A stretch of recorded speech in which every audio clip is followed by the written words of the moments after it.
Hello everyone, welcome to this video. In this video I'm going to show you that how can we convert a PDF file into a Word document. So suppose this is my PDF file that has some text into it and I want to convert it to a Word document. Then what is the easiest way to do this?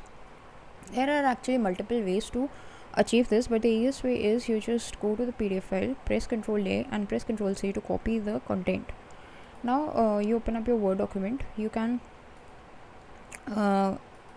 open a new blank document. If the blank document doesn't open, you can just go to file and click new to open a new document. Make sure the document is fresh. Then once you're here, you can just press Ctrl V and here you will see that your Word file is now available. All the text that you just copied from the PDF file is now available in a Word file. So this you can save it by just going to file and save as. So let me just save it as what is lorem ipsum Word document and click on save. So that's how you can convert your PDF file into a Word, and that's it for this video. Thanks for watching.